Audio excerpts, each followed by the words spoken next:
En début de semaine, on a eu la tempête médiatique de Binance et dernièrement, on a eu aussi une grande hausse de Bitcoin, avec surprise quand même, par rapport au cours du Bitcoin. On peut se demander aujourd'hui où on en est par rapport à l'évolution du prix du Bitcoin et où en est le BNB aujourd'hui après le changement du CEO.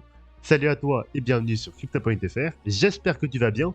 C'est à ces deux questions qu'on va essayer de répondre aujourd'hui avec une explication très rapide de ce qui s'est passé au niveau de Binance dernièrement, le changement de CEO. On va pas rentrer dans les détails, je pense que beaucoup de gens en ont déjà parlé, donc nous on va être extrêmement bref. On va voir aussi si Binance est safe. On ira ensuite vers l'analyse technique du BTC et du BNB comme je l'avais annoncé sur Twitter. Sur Twitter, d'ailleurs, vous m'avez répondu à 60% être bear et à 40% être bull pour le BTC. Il n'y a eu que 5 votes, donc ce n'est pas significatif, mais ça permet déjà d'avoir un premier aperçu de la tendance de marché, de la psychologie du marché des gens, et dans quelle tendance les gens ont l'impression d'être actuellement, ou en tout cas à court terme. Au niveau du CoinMarketCap des 10 premières crypto-monnaies, on voit qu'on est globalement ici assez mitigé, tantôt de la hausse, tantôt de la baisse sur 7 jours, mais on a quand même plus de hausse que de baisse, hein, quand même, mine de rien, avec des hausses qui sont plus conséquentes que les baisses au niveau des 7 derniers jours par rapport au BTC, par rapport au BNB et quand même petite surprise par rapport à la news qu'on a eu en début de semaine. Je pensais qu'on allait réagir plus fortement que ça pour le BTC, sachant qu'on est en train de consolider depuis un petit temps, on l'avait vu lors de la dernière vidéo, et là, bah, on voit que le BTC n'a pas tant chuté que ça, donc on va voir aujourd'hui où on en est à peu près.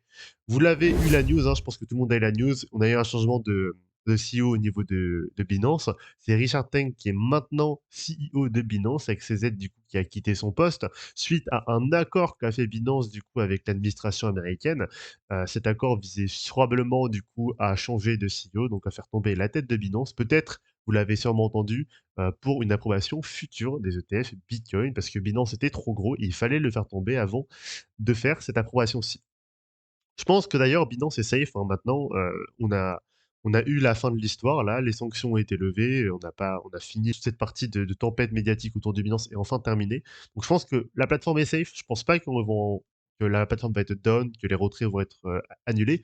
D'ailleurs, CZ a essayé, de rassurer par rapport à ça en disant que les fonds sont safe. Moi je pense que, bah, c'est pas pour rien qu'il dit ça et je pense que Binance va rester en place. De toute façon, Binance se doit de rester en place, parce que si demain Binance coule réellement, c'est-à-dire que si la plateforme Binance demain arrête de fonctionner, il y aura une énorme panique au niveau de la cryptosphère et là, on va avoir le cours du BTC qui risque de chuter sévèrement.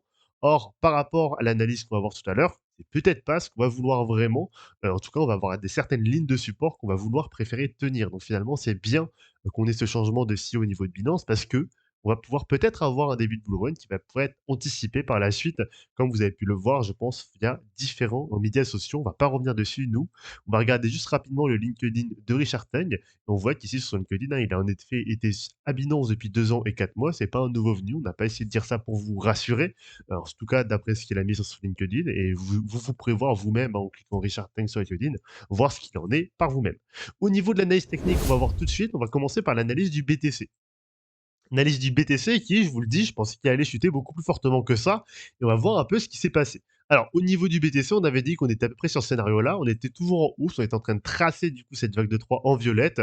On était sur les petites vagues en rose. Ici, on avait fait une 2, en train de tracer la 3. Et du coup, on est en train de tracer du coup les petites vagues à plus petit degré, les vagues jaunes ici en mineur, en 1, 2, 3, 4 et 5. On était en train de former la 4 ou alors on a déjà fini la 4. Et d'ailleurs, je vais avoir deux scénarios ici à vous proposer pour le Bitcoin. Le premier scénario est le scénario C, donc, que vous voyez à l'écran, un BTC qui serait en train de former du coup sa vague de 4. Pourquoi? Parce que le pattern qui est ici, hein, c'est un pattern que bah, là visuellement je le connais, c'est un pattern que je vois et c'est un pattern que on dirait que là en effet on est en train de former une A, B et C en flat potentiellement. Je dis en flat parce qu'on a dépassé ici les 90% de Fibonacci, je pense que vous l'avez tous vu, et du coup on serait en flat.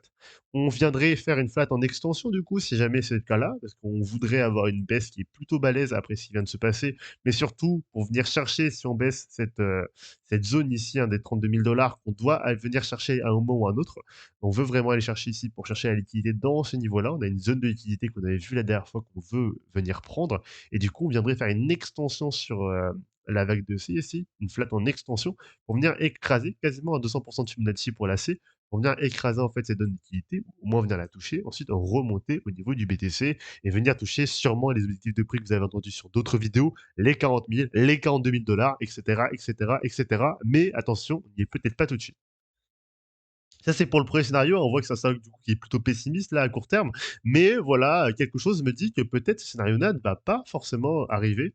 Pourquoi? Parce que en observant un peu mieux ce qui se passe, hop là, on peut voir que ici, on a déjà en fait une divergence qui est baissière à ce niveau-là. C'est pour ça que ce scénario-là existe. Mais le deuxième scénario, on va le voir qu'il est aussi probable. Là, on a une deuxième hop là, divergence baissière qui est probable, donc on peut vraiment venir baisser ici, toucher les 32 RSI et du coup venir complètement descendre plus bas, c'est aussi possible. Ou alors on forme une divergence haussière ici et on vient contraindre ça à la hausse. On a mine de rien ici, ouais, où est-ce qu'il est? Voilà. On a mine de rien ici une divergence haussière qui a fini de se former hein, avec la hausse qui est là, donc pas de panique par rapport à ça. Mais par rapport au décompte en fait qu'on a sur le Bitcoin, on a mine de rien quelque chose qui est aussi possible. Une chose qui est aussi possible et qui serait très bullish sur le court terme et qui viendrait du creuser ensuite une baisse qui est assez puissante. Ce scénario-là voudrait dire qu'en fait, la 3 ici n'est pas terminée en fait et que potentiellement, on viendrait un peu plus haut que ça. Pardon, je me suis trompé. La 3 est terminée, elle viendrait dire en fait que la 4 ici est terminée à cet endroit-là, que ici, cette vague en verte n'existe pas. On va la laisser sur le côté parce que voilà, c'est 2 scénarios possibles. On va d'ailleurs la laisser même ici. Hop là, on va pas la bouger de son endroit. On va juste la mettre en transparent pour que vous puissiez voir un peu mieux ce qui se passe ici. Voilà, donc on a ici les vagues en cyan. Alors, oubliez hein, ce qui est en vert ici. On a les vagues en cyan qui sont formées ici. Donc ça, c'est une vague du coup qui serait mise en minutes. Hop là. Ensuite, on viendrait former ici une hausse de 5 tout de suite maintenant, tout de suite maintenant, tout de suite, pour venir ensuite redescendre par la suite et venir en fait finir cette vague de 1. Alors, je veux pas une 50 remontée, on est sur une vague de 1, on est sur une vague plutôt impulsive et je veux une 5 qui vienne dépasser cette vague de 1. Et de toute façon, on va voir que dans ce scénario-ci, la 5 va être quand même plutôt forte et qu'on va peut-être atteindre justement cette zone des 40 000 $. On viendrait former une 1 ici, une 2 à cet endroit-ci, et une 3 qu'on sera en train de former actuellement. Je sais pas ce qui je sais pas ce qu'a fait mon graphique ici. Hop là, une à cet endroit-là, une 2 ici. On voit très bien, hein, la une en 5 vagues ici, on la voit, si on zoome un peu, on voit vraiment ici qu'on a en effet nos 5 vagues. Une, 2, 3, 4 et 5.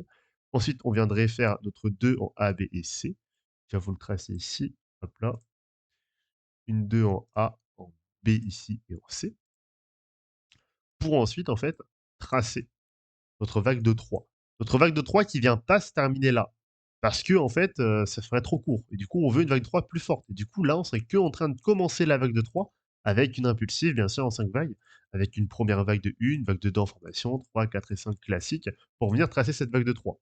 Si c'est le cas, en effet, bah, notre hausse n'est pas encore terminée. On va venir calculer justement ensemble la vague de 5 par la suite. Maintenant, hop là. Maintenant, on va venir effacer ça. Hop là, on va laisser ça à cet endroit-là et on va venir calculer du coup le sommet de la vague de 5. Maintenant, si on fait ce scénario-là, en effet, la vague de 5 pourrait être ici, dans ces eaux-là, autour de 41 100 $. Donc on est vraiment à l'endroit des 42 000 à peu près qu'on entend partout. 40 000, 42 000, c'est parce qu'en fait, c'est par rapport à certains objectifs, peu importe les outils d'analyse qu'on a, on tombe à peu près tous au même objectif et en plus, on vient toucher cette zone de liquidité ici qu'on veut venir chercher, qu'on veut venir rebondir dessus. On va pas tout de suite chercher à la dépasser. C'est vraiment une zone de liquidité assez forte, une zone de résistance assez forte qu'on veut en fait écraser une, deux, trois fois, la retester pour enfin la dépasser par la suite. Donc là, si on se fait rebondir dessus, c'est pas un problème. Si on se fait écraser par cette zone de résistance, et donc on va venir chercher ici un peu plus bas par la suite. On viendrait finir cette vague de 1 et du coup, on viendrait ensuite tracer une vague de 2 pour venir continuer finalement cette dynamique haussière de 3 violettes et on viendrait tracer une vague de 2 qui viendrait atteindre, enfin là, on regarde les objectifs de prix, les 31 000 $. Donc ça colle par rapport à ce qu'on peut attendre au niveau du 61,8 de Fibonacci. On viendrait dépasser enfin, revenir chercher cette zone de liquidité et redépasser. C'est pour ça que je vous dis que les deux scénarios sont probables. Le premier scénario de hausse immédiate ou le deuxième scénario bah, d'abord de baisse et ensuite de hausse. Ça va en fait dépendre de ce qui va se passer prochainement, aussi au niveau de l'ETF Bitcoin que vous avez dû entendre. Peut-être qu'il va être finalement être accepté plus tôt, et cetera. Il y a des rumeurs comme quoi. À voir si jamais tout ça se goupille. Mais en tout cas, ici, on a 2 scénarios probables, donc à vous de voir si jamais vous souhaitez prendre le trade, en fait. Il y a un trade court terme potentiellement à prendre si jamais on est sur ce premier scénario-ci qui est plus en baisse. Heu, mais attention à ça, on n'est pas non plus sûr à 100 que ce trade-là va être sûr parce qu'on est dans le cas de ou 2 scénarios égales à peu près. Pour moi, il y a à peu près les 2 possibilités, de scénario du Bitcoin sont à peu près, égales de une probabilité pardon, égale, de fonctionner. Donc ça me semble un peu difficile ici de venir se positionner sur un marché, que ce soit haussier ou baissier. Donc, à voir ensuite pour la suite au niveau du BTC. On vient maintenant voir l'analyse du BNB. Voilà, j'ai beaucoup parlé pour rien sur le BTC à la fin, excusez-moi, hein. J'espère que vous aimez bien entendre ma belle voix parce que sinon c'était pas hyper constructif. Et du coup, on va continuer au niveau de l'analyse du BNB et le BNB aussi qui a chuté vraiment faiblement par rapport à la news. Je pensais vraiment qu'on allait chuter plus fort que ça. Et en fait, finalement, on a fait une hausse, un classique du BNB qu'on est en train de former, la descente du BNB qu'on est en train de former aussi, qu'on a terminé, et ensuite on est en train de former notre vague de 3 au niveau du BNB, à peu près à la même image finalement que notre BTC. On est en train de former ici nos premières vagues impulsives. Voilà, une qui a été formée, une 2 qu'on est en train de former actuellement, enfin qu'on a fini de former, et une 3 qu'on sera en formation. Et en fait, finalement, là je reviens sur mon graphique, et en fait, finalement, la baisse qu'on a connue au niveau de cette annonce-là du BNB, de Binance, et cetera, qui aurait pu faire chuter le cours du BNB fortement. Bien sûr, à la news, on a une énorme baisse ici, et du coup, on vient juste, bah, former notre flat, en fait. On a une première impulsive, une, on va en 5 vagues clairement ici, une 2 ici, on sera en train de former ici, bah, potentiellement la continuité du BNB au niveau de la hausse. Voilà, le BNB n'est pas en danger mortel, on n'a pas eu de baisse significative qui fait vraiment très peur. On a quand même eu une baisse assez forte, hein, c'est une baisse quand même, je dis pas significative, on a quand même eu, quasiment 20 de baisse ici en même pas une heure, donc c'est quand même quelque chose d'assez puissant. Mais on n'a quand même pas eu une invalidation ici de notre vague haussière. On n'a pas eu vraiment, on n'est pas venu casser ici notre ancien bottom. On est toujours dans une dynamique de hausse. On voit d'ailleurs les plus hauts sont toujours plus hauts que les anciens plus hauts. Les plus bas ici, bien sûr, ici on est sur une vague descendante, donc les plus bas vont être plus bas, mais globalement, les plus bas sont plus hauts que les anciens plus bas. On n'a pas de changement de dynamique de tendance ici. On n'a pas d'alerte à faire au niveau du BNB et on a parfaitement ici potentiellement notre flat qui s'est formé ou qui est toujours en formation. D'ailleurs, il n'est pas dit que cette vague-ci soit vraiment la finalité de la vague. D'ailleurs, on peut voir une, 2, 3, une 4 et potentiellement une vague de C qui viendrait se former, peut-être en tronqué, peut-être en double bottom, je ne sais pas, qu'on est en train de former pour le BNB. Donc la chute n'est potentiellement pas encore finie pour le BNB, mais bientôt, et ensuite on remontera pour le BNB. Je ne m'inquiète pas par rapport à ça. Donc voilà à peu près mon analyse du jour. Sur le BTC, j'arrive pas vraiment à savoir si on est bullish, si on est bearish. C'est à peu près kiff-kiff par rapport aux deux cas. Par contre, si je regarde le BNB ici qui est descendant, je me dis que peut-être en effet le BTC a des chances de peut-être ralentir en tout cas au niveau de sa progression haussière.